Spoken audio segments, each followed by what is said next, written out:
दूसरी बार धमकी मिली है। लिखा हुआ था पर्ची में, न मानोगे बेटी गई बेटा भी जाएगा 2 दिन में। बिहार में नीट छात्रा की मौत का मामला अभी तक सुलझ नहीं पाया है।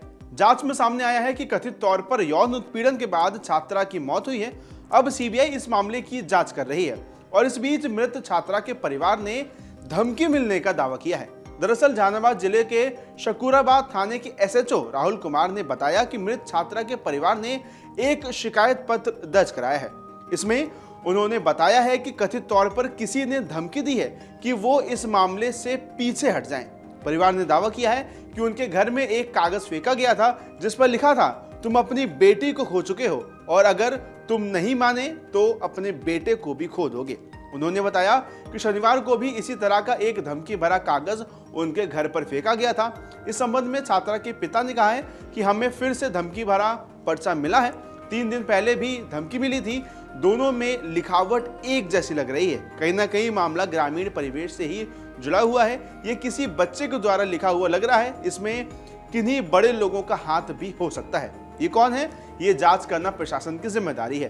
पहले वाले पर्चे की लिखित जानकारी थाने को दी गई थी। यहाँ प्रशासन के द्वारा सुरक्षा के लिए एक चौकीदार और 2 कांस्टेबल अब लगा दिए गए हैं। उनके रहते हुए भी लगातार धमकी मिल रही है। इससे हम सभी परेशान और हैरान हैं, लेकिन हमें प्रशासन से उम्मीद है कि हमें सुरक्षा मिलेगी। इसके अलावा नीट छात्रा के परिजन की शिकायत के बाद उनके घर पर सुरक्षा व्यवस्था के इंतजाम अब कर दिए गए हैं। एसएचओ कुमार ने भरोसा दिलाया है कि वो इस मामले की जांच करेंगे और दोषियों के खिलाफ सख्त कार्रवाई करेंगे। पटना के एक हॉस्टल में रहकर नीट की तैयारी कर रही एक छात्रा पिछले महीने अपने कमरे में बेहोश मिली थी। इसके बाद उसे अस्पताल ले जाया गया था। हालांकि कुछ दिनों बाद इलाज के दौरान ही उसकी मौत हो गई थी। फॉरेंसिक जांच में छात्रा के कपड़ों पर सीमन मिलने की पुष्टि भी हुई थी। ऐसे में इस पूरे मामले पर परिजनों ने क्या कहा है, आप अब वो सुनिए। ये बिहार में मिल ही जाता बेटा, दिल्ली क्या करने आते हैं, हमको दम नहीं था दिल्ली आने के लिए। बाकी विनय कुमार बोले थे सीबीआई लगाएंगे, दिल्ली घूमते रहना। आ गए हैं दिल्ली, सुन रहे होंगे कि गायत्री की मम्मी दिल्ली भी आ गई। जब तक बेटी के मेरे हिसाब नहीं मिलेगा, जब तक गायत्री के मम्मी बैठे नहीं रहेंगे, लड़ते रहेंगे। मेरी बेटी के कोई हो सकता है इंसाफ दे दे, इंसाफ दे दे। मेरी बेटी खराब नहीं थी बेटा, गंगा थी, गंगा। बिहार सरकार चुप है, काहे के लिए कि उनको बेटी नहीं है। बेटी रहता जरूर उनको आँख खुलता कि मेरी भी घर में बेटी है। पैसे वाले न हैं, कुछ होगा, उनको इज्जत भी जाएगा, उनको पर कुछ परवाह है। बाकी हाँ, ये माँ का परवाह है, उसको ही भी माँ होगी, वो भी रो रही होगी कि मेरी बेटी की भी मैं इस मंच को बताना चाहता हूँ, अधिक के साथ ये बेच सकता है। ये नेता पर कोई भरोसा नहीं है, ये मंत्री पर कोई भरोसा नहीं है, ये प्रशासन पर कोई भरोसा नहीं है। लगातार जो है वो धमकियां मिल रही है। हम लोग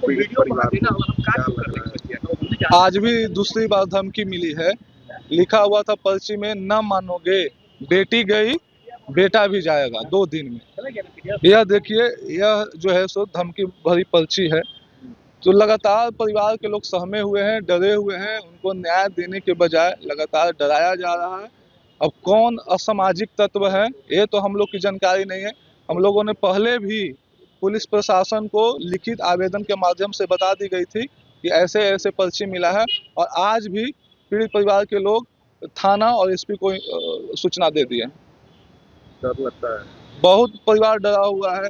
एक तो परिवार जाने के बाद पूरा परिवार टूटा हुआ है, दुख से भरा हुआ है, और उसके बाद इस तरीके से पर्ची देख करके डराना, पूरा परिवार का बहुत खराब स्थिति है।